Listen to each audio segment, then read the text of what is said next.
All right, I have 10:55 on this end. Welcome back, everybody. This is our third and definitely not last but not least kind of thing because it is going to be amazing. This is our final session of this series, unfortunately, and it's called "If You Build It, They Will Come" with Corey Zelazowski. Yeah. All right. So Corey attended the University of Wisconsin-Stevens Point. A lot of pointers today, where she studied health promotion and wellness with an emphasis in community health. She then began her career working for the United County Health Department as a community health specialist specializing in public health policy. During her time with OCHD, she learned a lot about strategic planning, continuous improvement, and staff development, and recognized that her solution based mindset helped her to see the potential growth in organizations through shifting culture and changing mindsets. After volunteering as a camp counselor at a grief camp for youth who have lost loved ones, Corey realized her passion for working with youth, especially those who have experienced trauma and loss in their lives. Corey then changed her career path, took a role with the Boys and Girls Club of the Northwoods, and has been with the organization for 5 years. As the director of operations, one of her roles is staff development, coaching, and mentoring staff, as well as helping build a culture of well-being. It is Corey's goal to ensure that everyone who comes through our doors feels seen, heard, and valued, from the members to leadership staff. Corey believes that if staff feel a sense of belonging, they will be more productive, stay longer, and be a champion for your organization. All right. Well, welcome, Corey, and thank you so much for being here today and for your time. And I will give it over to you, please. Awesome. Thank you for having me. I told Kelly earlier we are on spring break here at the club. So if you hear some yelling or some craziness, it's our members. They're here all day long. It's funny. I wrote that. I first sent my bio to Rachel and I think it was like very short. And then I contemplated sending just a small town girl living in a lonely world because I didn't know what to, I didn't know what to say um, about about myself and how I've come to this position. But I did go to school in Stevens Point. I majored in community health promotion and wellness. Dr. Sally Scoville was actually one of my professors.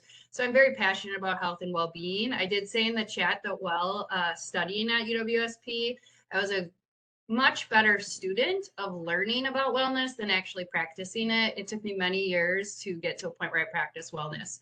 I'm going to share my screen here. Please, if we can give me a thumbs up that you can see it here. Let me get to full screen presentation. All right, can you see it, Kelly? Cool.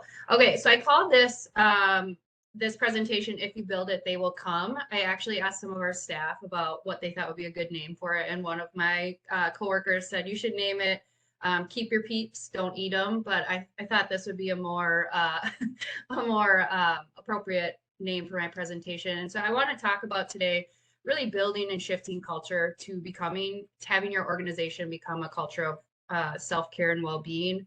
I think in the youth development world and in youth serving organizations, we have really focused a lot on trauma informed care, right? Like we're trying to be trauma informed organizations with our students, with our members, with the kids that we're serving. But I really think the place that we are lacking is recognizing that trauma informed care applies to our staff just as much as it applies to our members. If we are not trauma informed in how we are working on staff development, creating a culture of self-care and well-being, if we're not taking all of that into account when we are working with our staff, we're going to really hit or miss the mark with working with our members.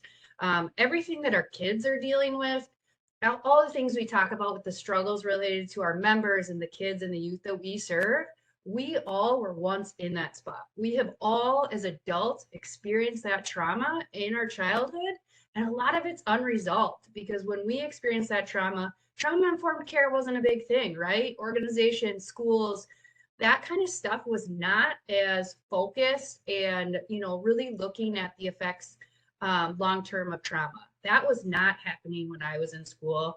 I graduated from high school in 2006. I don't remember ever speaking to any kind of a counselor. I went through some pretty big traumas in my life. I lost a brother when I was young. I My dad was an alcoholic. We had severe mental health issues within our family. Not once was I spoke to about my mental health. So I think that we have come a long way in shifting our mindset and our perspective as it pertains to youth. And now we just really got to take that and pertain it to our staff and to the people that we are working with every day as leaders. So first and foremost, I want to get to know everybody. So this is my family. That is my daughter, Olivia. She is 7.5. She might pop in here because she goes to the club, the Boys and Girls Club, and she thinks she owns this place.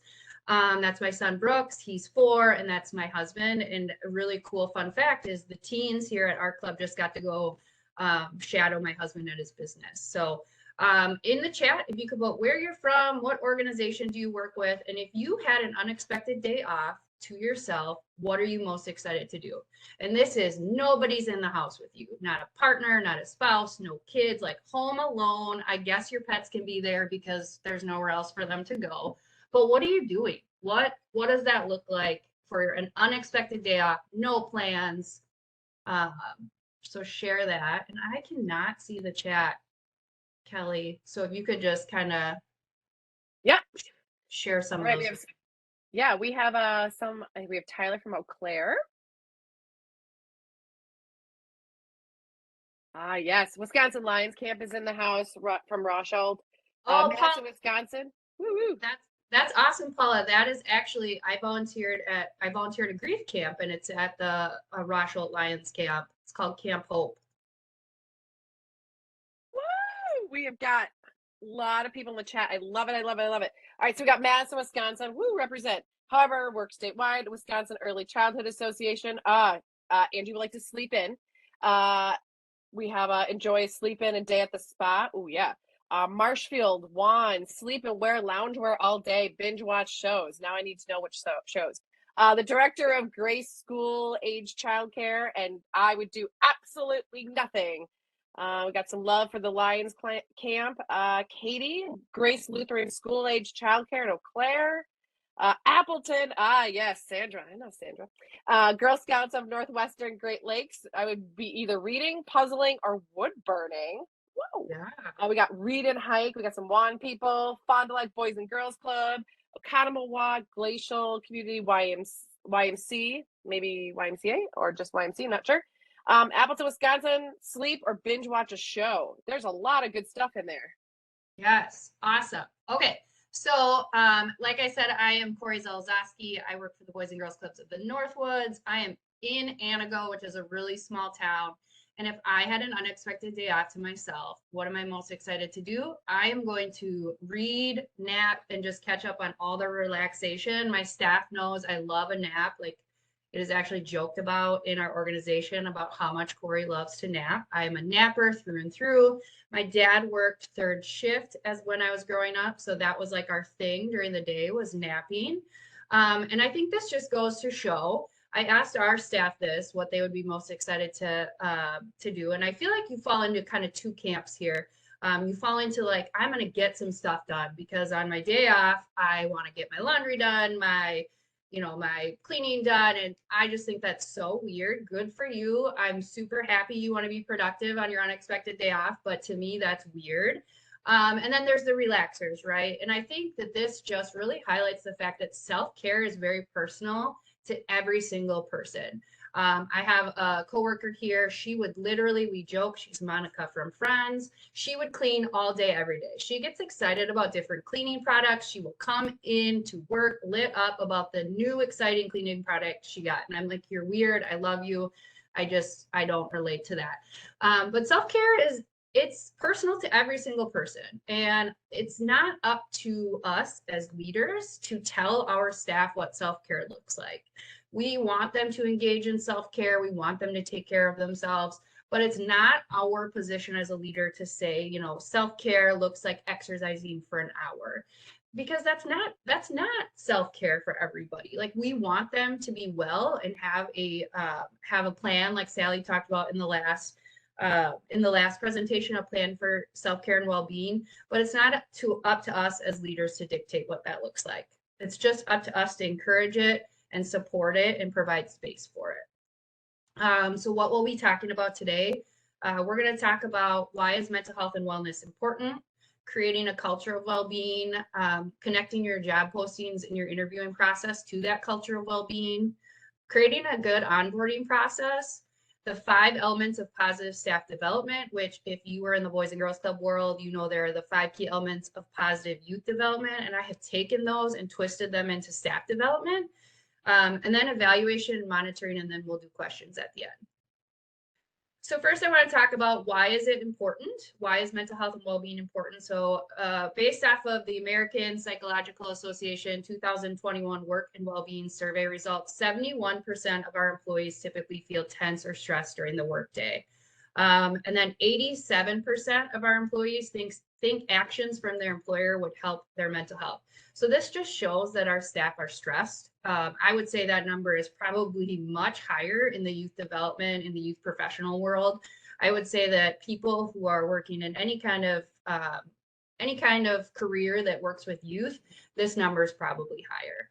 I also just heard a statistic that said 50% of all adults will have a diagnosable mental illness in their lifetime.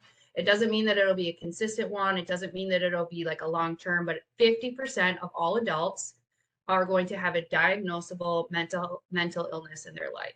So this just shows you that our staff who are adults are struggling, just like our kids that we serve are struggling. And so we can either continue to push forward with what we're doing and fail to recognize that, and we're not going to make the difference that we want to make, right?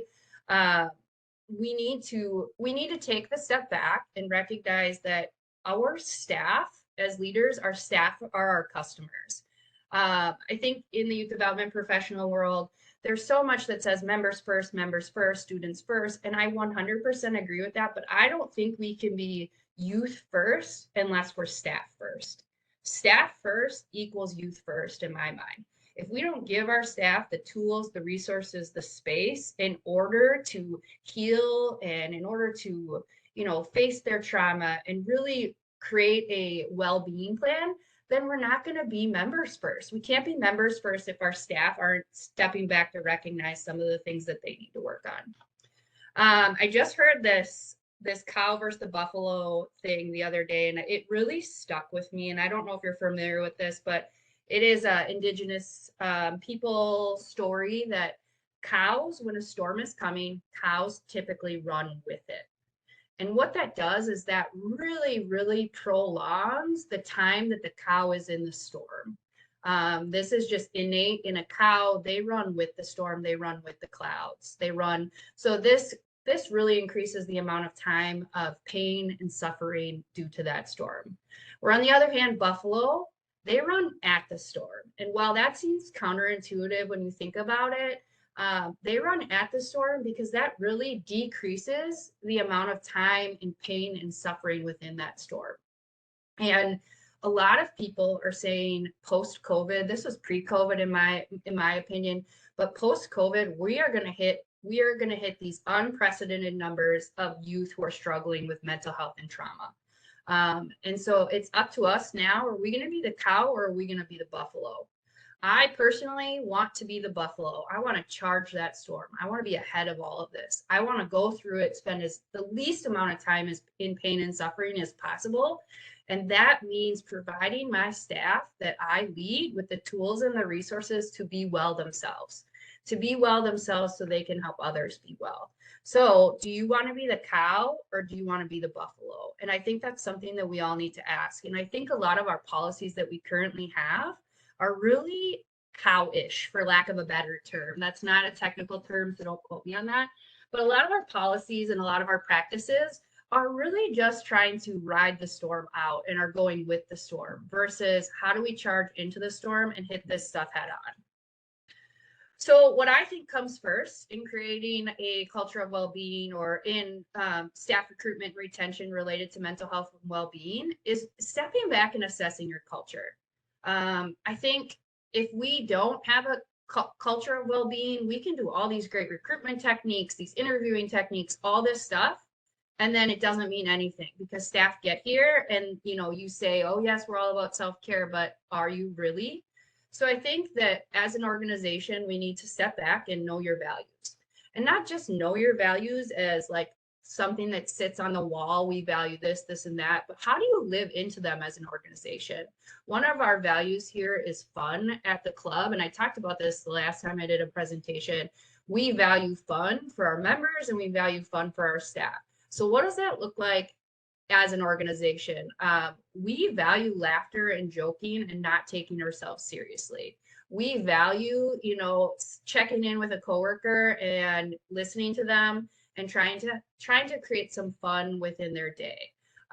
So really looking at your values, if you value fun, if you value honesty, how do you live into them? And I think you can do this by, I've heard of these different exercises. So if you have a staff, or if you're sitting with your staff and you're doing your staff training, put all of your values up on the wall. Then give each of your staff post-it notes and ask them what actions do they do to live into these values, so that the values become an action item versus just a word that you have up on the wall. The other thing is focus on connection and relationships.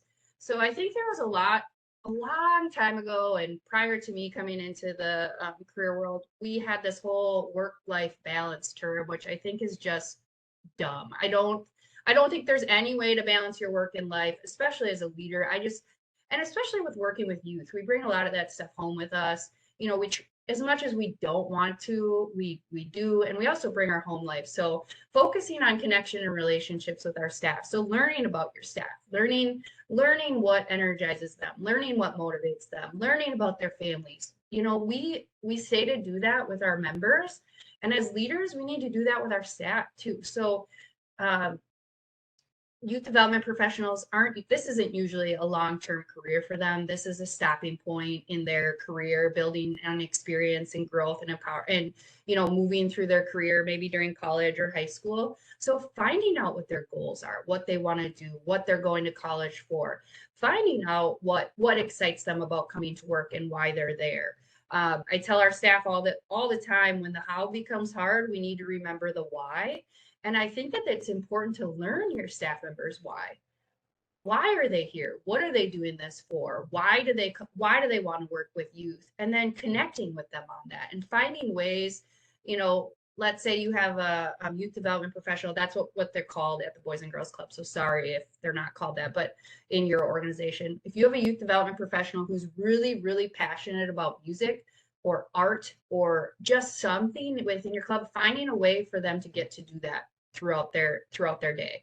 I just notice a difference in our programming so much when our staff are able to do something that excites them. I can tell when my athletes get to go to the park and play kickball or wiffle ball with the members, that gets them excited. I can tell when our drama kids get to do something related to improv or whatever, those things excite them. So learning about your staff and what excites them. And then recognize the whole person. This is trauma informed care 101, recognizing that every single staff member who comes into your organization has stuff outside of this organization. They're a whole person who had things happen to them. I think Sally or Rachel talked about, so in some scenarios, maybe their roommate was yelling at them or didn't do something or whatever. Like, we all have that stuff prior to coming to our work, and recognizing that. I just listened to a presentation that talked about how just connecting with your youth every single day about how their day was makes such a huge impact on them as members. So how do we take that a step further and do that with our staff members? As a leader, we're often strapped down with doing some of the day-to-day policy work and, answering emails, doing all that administration stuff. But I think it is important, super important, especially during summer as a leader, to get out into programming and connect with your staff and see how they're doing. Inclusion and collaboration. I think living inclusion and diversity, equity, and inclusion every single day within your organization is so important. It's important for our members and it's important for our staff at every single level. If you say one of your values is diversity, equity, and inclusion, then it's so important to do an evaluation at every single level, because if our members don't see themselves in our staff, and our frontline staff don't see themselves in the leadership, and our leadership don't see themselves in the board, as far as representation of different cultures, different races, different ethnicities, different gender identities, all that stuff. If that's not at every single level within your organization, there's such a disconnect. If you have kids who are coming into your organization and they don't see a staff member who has the same color skin as them, that is so hard on them. They don't then feel as safe and connected. And I will say, we have this as a value and we struggle with it. We live in a rural community, we don't have a lot of diversity within our community, but it's something we're always evaluating and always trying to better ourselves in. And then collaboration. So we have a staff member. I'm going to talk about one of our staff members. She is a graduation specialist, and she is amazing in her position. We often say she is a vibe. She is like one of the coolest people I know, and I don't want to lose her. But she's also talked about how she feels like she's missing a piece in her professional journey and in her growth, and that's because she really wants to focus more on workforce development. So how do I take knowing that our graduation specialist is funded by a grant that works with one-on-one mentoring and coaching of youth who are struggling to graduate, but also knowing that she has a passion for workforce development? How do I connect those things?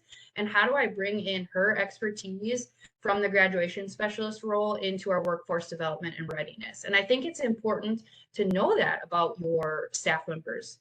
Sally talked about goal setting and things like that, and I'm going to talk about that later. But if you don't check in with your staff, you don't know what they're interested in, then you're not going to know that about them. And then that leads to, your staff being unsatisfied with their work, not feeling like there's opportunities for growth within your organization. So just like with those youth development professionals or your frontline staff, connecting them to things that they're interested in, it's important with your leadership staff too. So like your middle management, things like that, making sure that they are doing things that light them up every single day, that get them excited to be there. And that just ties into encourage growth and leadership development.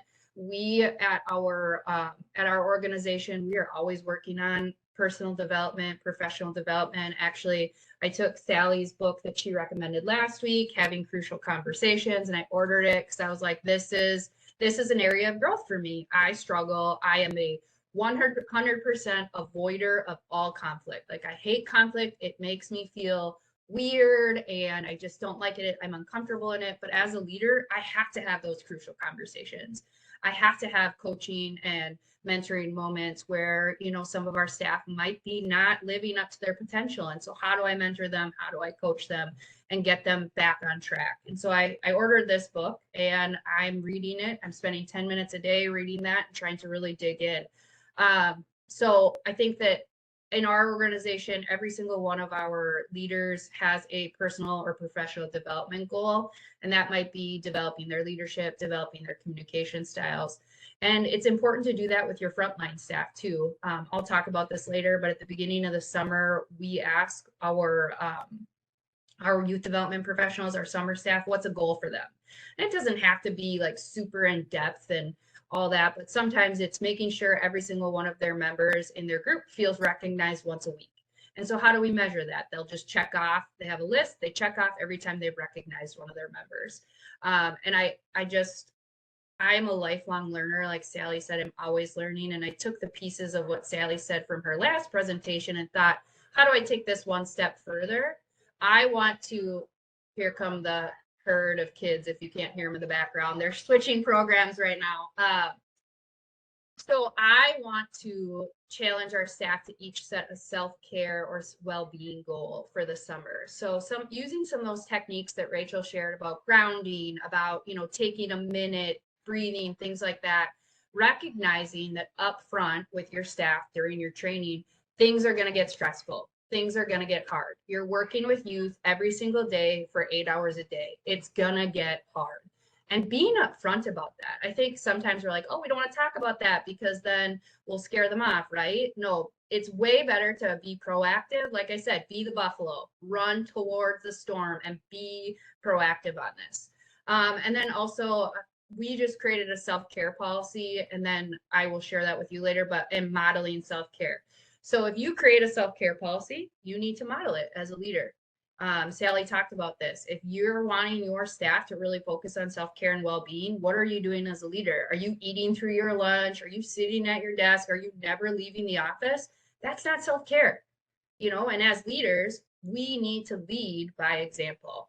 All right. So connecting self-care and well-being to your job postings and interviews. So know your culture. Ensure your job postings and interview questions reflect the culture of your organization. So we always ask a fun question, and I brought this question to our organization when I started here. In our interview, I asked, what is your favorite, or if you could be any kind of shoe, what would you be and why?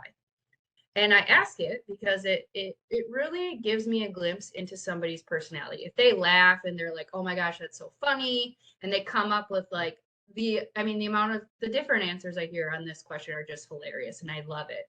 But you'll hear things like, "I want to be a croc because I want to be, able to go into adventure mode at a moment's notice," or I really value comfort. And I think it gives you a glimpse into their personality, as well as knowing if they're able to be light and have fun and be a little easygoing and relaxed and laugh at themselves.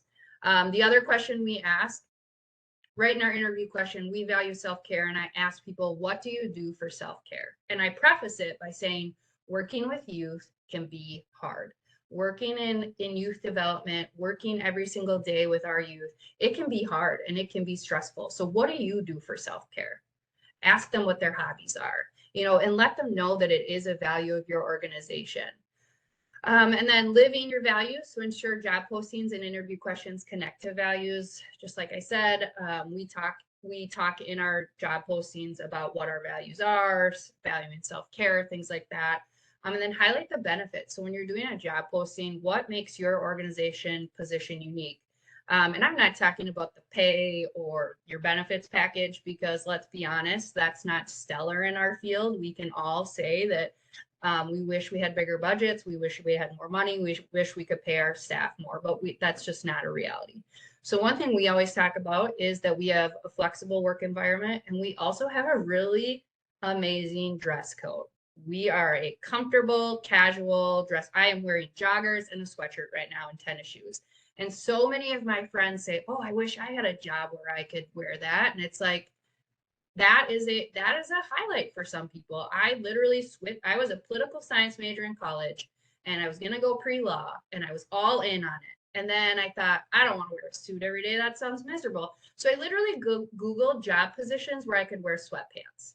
And I found that if I were to be a strength and conditioning coach, which was what I originally wanted to change my career to, I could wear sweatpants and joggers every single day. So for some people, that is a huge plus to be working in the youth development professional field. Also, you get to be outside a lot.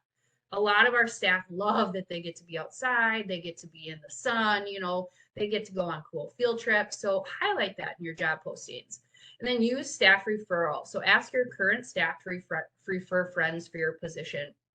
I would say that is where 90% of our summer positions come from, is either current or past summer positions or summer youth development professionals have referred their friends to us. So don't be afraid to ask your staff to refer their friends.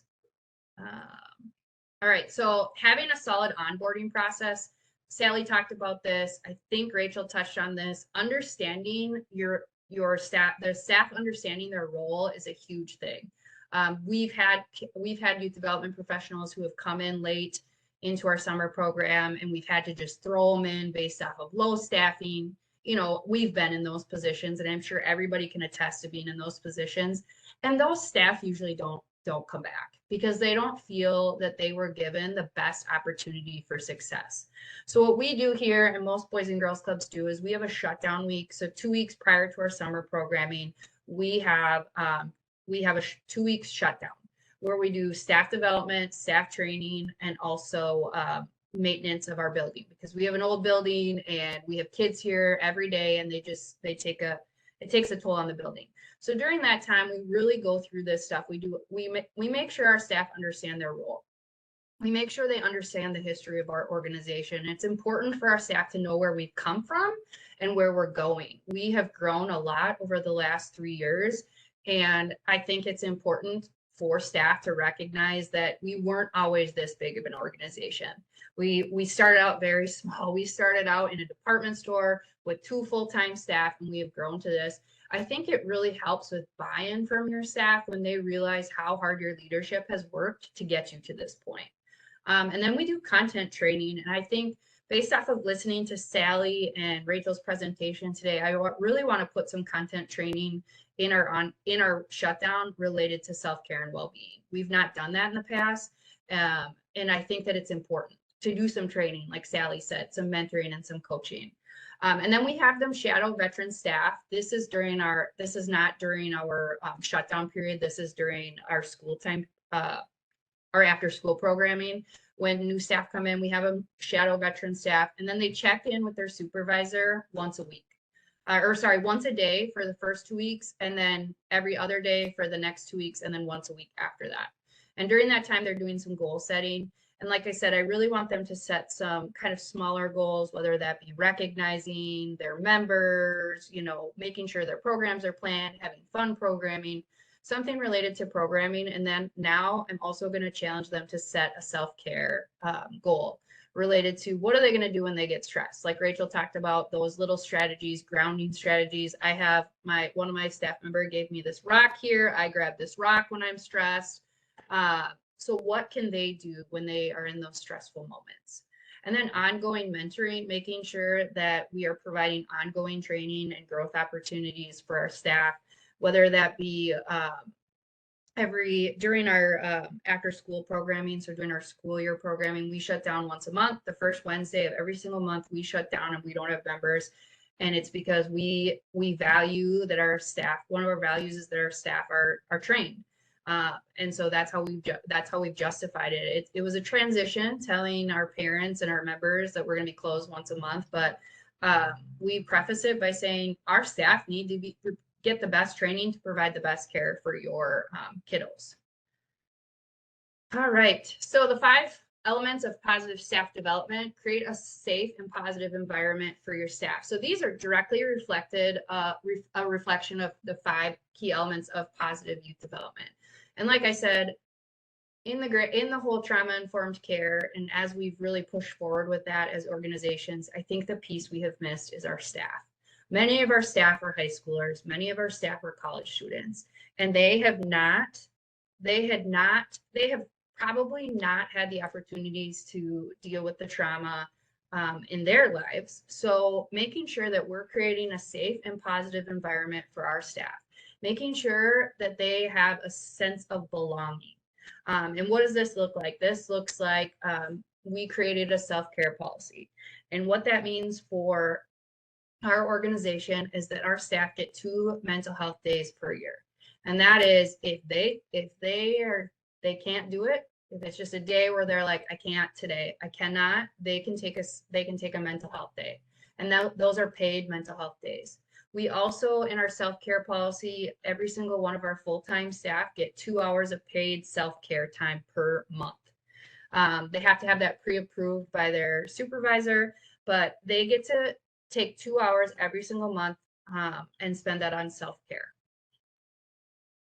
The second one here is generate fun and foster a sense of belonging. So we are a bunch of goofballs here at the Boys and Girls Clubs of Northwood. So when kids are not here, it is a long time joke in our full-time staff that whoever pranks someone the best by scaring them throughout the day is like the winner for the day. I just got somebody probably not 15 minutes before this presentation. They were coming out of the bathroom. I was coming down the stairs and I jumped out at them and scared them, and they were like, ah! And that's just something we do here to have fun. It's kind of a joke. Like, if you can hear the screams echoing throughout the building, then everybody's laughing about it.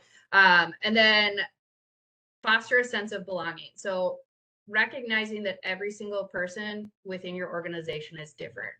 Every single person brings different strengths, brings different, a different past, traumas. They all bring something different.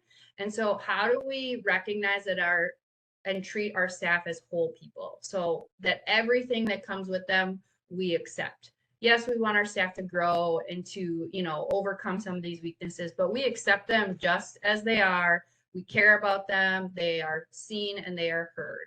And another way to do this is to making sure that every single staff member is heard when you are changing policies, when you're doing training, things like that. Making sure that our staff feel like they are a part of the decision-making process.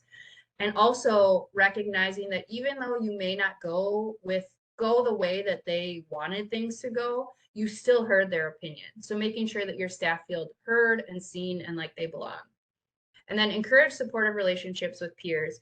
I want our staff to feel like a family. When I send out, I do a staff survey once a month, and one of the things I ask is, in one word, how would you describe our culture? And it's funny because it changes like every single month based off of what's going on. But I really want to hear staff say that this is a family, that we care about each other, we support each other, we are there with one another through the good and through the bad. And then provide opportunities and set expectations. I think there is nothing worse than having these expectations in your head as a leader that you have not clearly communicated to your staff, but you think that they should be living up to those expectations. They don't even know what those expectations are, right? So let's say one of your expectations is that they're in programming 5 minutes before the program starts, but you've never clearly communicated that to them. We are setting our staff up to fail, just like with our members. If we don't go over the expectations that we have for staff on a continual basis, just like with members, they're not going to know how to meet those expectations. And so we are failing them as leaders. And then recognition. Recognition is huge in my world, in youth development, with also with staff. I try and once a week write 2 cards of gratitude to our staff members. I try and really pick something that they did that was specific to them, not just say, hey, you're doing awesome. Because that's cool, right? Like, hey, you're doing awesome card, but I want them to know that I saw what they did was awesome. You know, like someone really ran a cool program. Someone really did a neat art project. I will make sure that I specifically say, I saw that art project you did with the kiddos where you asked them to describe their emotions and you went through this program, and that was just so cool. So going a step up beyond just like the general recognition of way to go, you're all doing great, but being specific to each staff member. I think it shows a lot to your staff that you recognize them and that you see them and that you value them. And then continuous evaluation and monitoring. So be consistently seeking feedback from your staff. This can be through staff surveys. I do a monthly staff survey where I send out a Google form and I ask them specific questions like, were you excited to come to work today? What made you happy? What excited you about your job? Things like that. And then also, checking in every single week with your direct reports. So I have weekly meetings with my direct reports, and the first thing I ask them is, what excites you about your job? What makes you excited to come to work every single day? And then we check in on their goals, and then we check on anything else that they need, so their priorities for the week. And then at the end of our check-in, I ask them, what do you need from me as your leader to support you? I think that there's nothing better as a leader than saying, how can I support you? How can I walk with you in this journey? How can I help you? And maybe they don't need anything. Maybe they're like, nope, I've got it. I'm good. I have some people that I supervise who are, if you're an Enneagram person, they are 8s. And 8s are just like, we are blazing our own path. Don't get in my way. Don't tell me what to do. Don't even look at me. Don't breathe. Like literally they're like, leave me alone and just let me do my job. So I ask them, what support do you need from me? And many times it's like they just need clear expectations of what is expected of them. They don't need me to check in with them throughout the week. They don't need me to, recognize them, anything like that. But then there are other people who are like, you know what, I'm really struggling with this and I just need you to listen. Can you just like go through this with me? Also, we do some monitoring based off of how many incident reports are written for our organization. So I think it is a huge tell within your organization if suddenly, like in summer, in June, there's not a lot of incident reports related to behavior. In July, we start to see an increase in incident reports, and in August, I swear incident reports are like just exponentially increasing. And incident reports related to behavior, in my mind, are directly related to your staff's stress level. As they become more stressed, overwhelmed, overworked, they will then become less patient and they will have kind of a shorter temper, in my mind. And so we've started, we are moving how we do incident reports over to Google Forms. So then I can pull information and data super easily. Like every month, I can pull all of our incident reports into a Google spreadsheet and I can look, okay, what day of the week are many of our incidents happening on? And that could be a tell, like what's happening on Wednesdays that makes every single incident, every single staff member write an incident report on Wednesdays.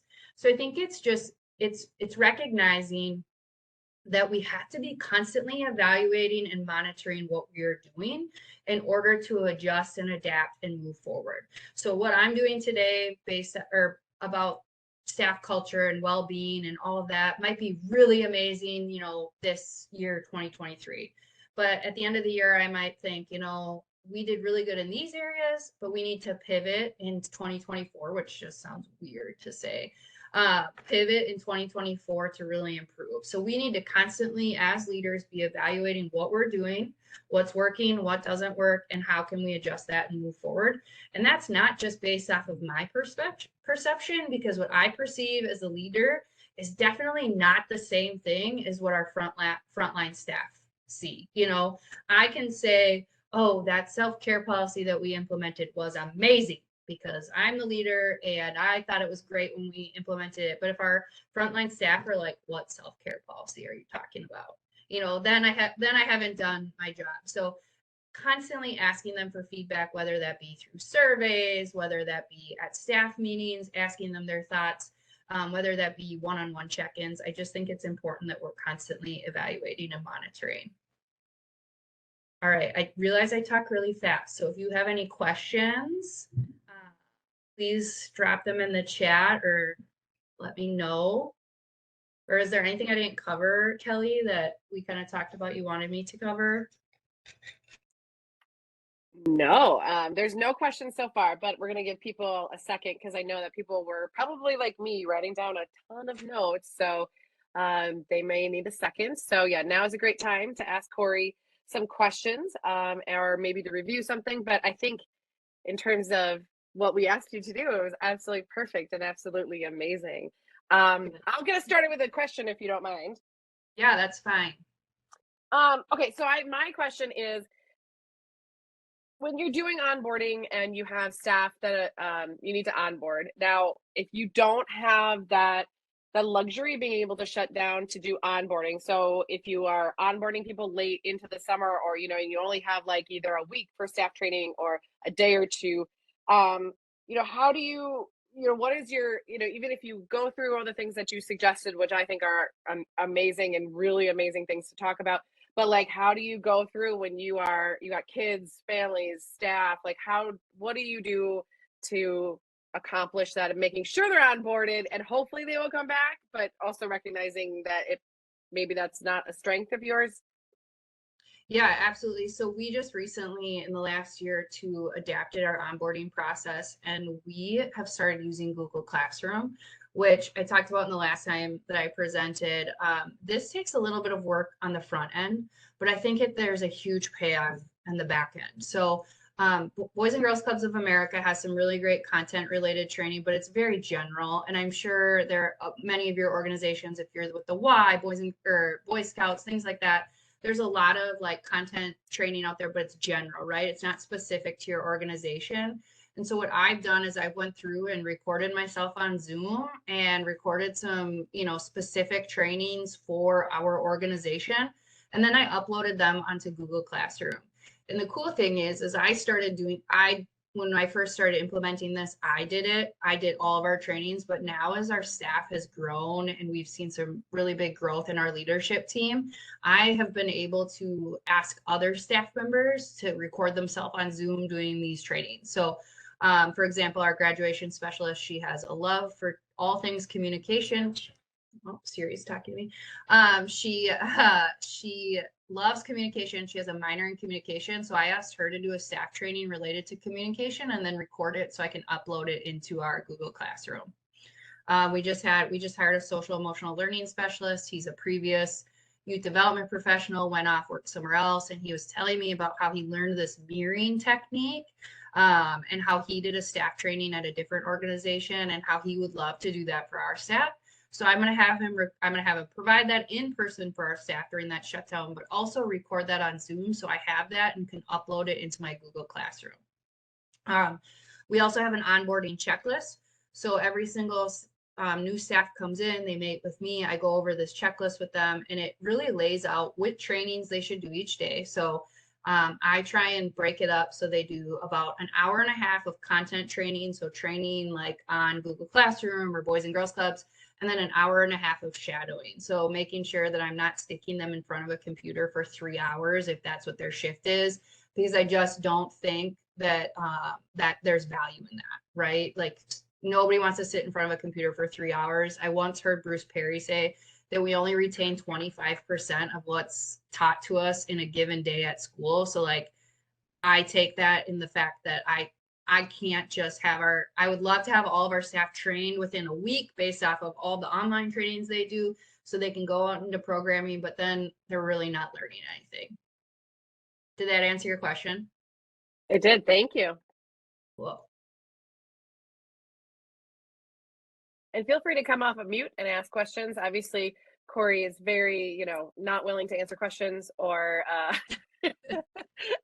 not personable at all. So.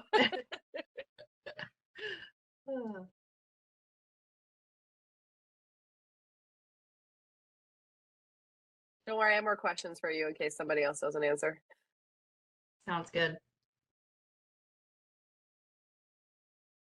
I was just telling someone presenting on Zoom is just such a hard thing because if I was presenting in person, I would literally just start calling on people like, tell me something you learned today and that made you happy or excited you, I'm that kind of in-person presenter.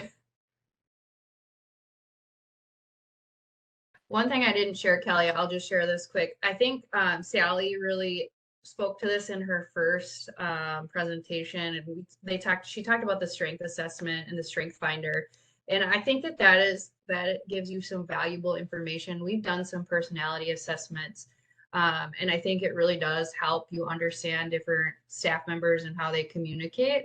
I also think was it you, Kelly, who said like someone said that they felt almost like attacked based off of like that wasn't the right personality or something when someone said that when they were like, oh, so I think we've used those personality tests and the strength finders here, and I think that they are good, but also I do think you need to recognize that there are certain people who don't want to be labeled or put into a box. And so that's where the connection and relationships with your staff really come into play, that if you have a staff member who's like, do not label me, do not put me in a box, that really makes me angry, then you kind of have to take that with a grain of salt. Yeah, that was me that said that. And again, going back to what you said, like you just have to think about like what was the environment that they were answering those questions in, right? Like it was like, you need to do this right now. And you're like, what do you mean I have to do this right now? Or like where they came into, because they might not be in the best mind space to be able to kind of answer those questions and give good feedback to you that that you might be using going forward for training and like feedback and evaluation. So that is something to consider as well. Yeah, and never tell anybody like, I don't know how I'm going to work with you. Don't ever tell anybody that makes you feel really terrible. Yeah, I think I really like Strength Finder. I took that a couple years ago in my role in public health. So actually it's probably more like 6 or 7 years ago, which is crazy to think about. And I found out that 2 of my strengths are woo and inclusion. So like I'm your hype girl, I make everybody feel included, things like that. And I really like that perspective because it was like, how can we build on these strengths versus how do we get rid of your weaknesses? If we can focus on these 5 strengths and how we build on them and how you can contribute to the organization and how you can contribute to, life in general and like finding your purpose related to your strengths, I think that is just such a valuable piece for people. And Sally talked about, really understanding people have personal and professional goals and recognizing how those overlap. And I think that that's huge when it comes to working with our staff, especially our younger staff. Like I said, a lot of these youth development positions are not a career. This is a stopping point on their journey. So how do we help develop them, and how do we help them grow so that, yeah, they might move on in a couple summers after they graduate college, but we value that growth and developing them as a leader. So how do we help them develop and grow into that leader? But also they might come back around and tell people, like, I worked at the Boys and Girls Club and it was one of the best summers of my life. And they tell that to their younger brother or younger cousins who then come back and work. Absolutely. I agree with 100%. I'm at the point where I also say, yes, they may move on, but I want to keep them in the youth development field somehow, some way, right? Yep. You might be, no, and nothing wrong with being an accountant or a lawyer or a doctor, obviously, but like when you have those people, you're like, oh, I want to keep them forever. That does no good to the overall good of getting all these kids, to a place where them and their families, are getting what they need and they're in an after school program or a day camp program or whatever it is. Yeah, I'm like now I'm just like, how do I get these people like out and stay within this field because we need them so much. So I have one more question for you if you're okay with that. Yep. Hit me. So I love the self care talk, and that it doesn't fit for everybody. And and it's their own self care. Um, I one thing I took from that is the like to emphasize that you shouldn't be embarrassed about your self care, right? Like you talked about napping and how like I was like I take a nap every day, and that's like my like bam in the middle, and then I move on to like whatever else, whatever. And my husband kind of makes fun of me, but I'm like, no, this is what I need in this moment. It's not long. It's just like a quick recharge, right? Even if I have the Mhm. best night's sleep. So not to be embarrassed by that too. Like it's okay, like you got to do what you got to do. Um, but to that point, with mental health days that you give, um, how do you account for like so can you go back through that again? Because I think the mental health day is so interesting, but I know the devil's advocate will say, well, how do you account for those days and the staff ratios and how can you possibly do that? Can you explain that a little bit more? Yeah, that's a great question. And I will say our self-care policy is new as of the beginning of 2023. So we've not seen how it will affect our summer ratios and things like that. But honestly, I account for that as the leader. I might have to hop into programming in order for my staff to be well. And I know that that's not necessarily like the answer people are looking for, because it's like, I don't want to be in ratio because I'm the leader and I have things going on. But I just had a conversation with one of my board members who I was down in Madison with, and she's like, what's more important? Are people being well, or the policy getting updated and written? We are in the business of people. We are a people business. We are a youth business. And if we don't put our people first, then our whole program is going to suffer. And so I am willing to shift things around in my schedule and other leaders' schedules within our organization. We value self-care, right? That means that we need to value everybody's self-care, which means someone who normally wouldn't be in ratio might have to step into ratio that day just to help out. I can think of a very specific example. Last summer, we had a girl. She was just graduated high school, going off to college, and she was working for us for summer programming. And she was really, really struggling with the transition from high school to college, like what that was going to look like, how she was going to handle that, being away from home for her first time, living on her own. And you could just see the weight of that some days on her in programming, to one day I finally went up to her and I was like, you need to take the day off. Like, you need to just go, because you need to take care of you first. And I hopped into programming. My mental health coordinator and we both split up that role, and I did programming for some of the day and she did programming for the other half of the day, because she is not going to she's not gonna be able to be impactful. She's not gonna be her best self when she's struggling like that.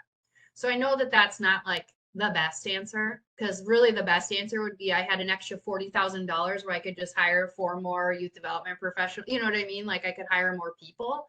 But sometimes as leaders, we've got to take the hit. We've got to be the ones who, who step into programming. Thank you. All right, we have about a minute or two left before we'll kind of close up with our day, and we can go a little bit longer if we have some questions coming in. So just take a pause and see if anybody wants to come off of mute or put something in the chat. Certainly ideal and best practice. Being understaffed already in this industry makes giving that option a reality, as it should be. A comment in our chat. Yeah, I definitely, our organization, just like every other organization, feels the impact of being understaffed. A lot of youth serving organizations have the benefit of being near a college, and we're in a small town rural community. We don't have that benefit. So we are in that same boat. We rely heavily on high schoolers, which is hard. It's hard, especially because the high schoolers who are working for us are normally very involved in other activities. So we go through seasons where, like right now, we have the play that's coming up, and we have about 3 or 4 of our staff who are very involved in the play. And so we have to figure out a way to work around their schedule because we value our staff being involved in things. Okay, so Paula, how are your organization approving mental health days? So a staff member would just literally call or text their supervisor and say, I need a mental health day. We don't ask questions about that because it's not my responsibility or it's not on me to determine when someone needs a mental health day. That's something that I fully recognize would be different for every single person.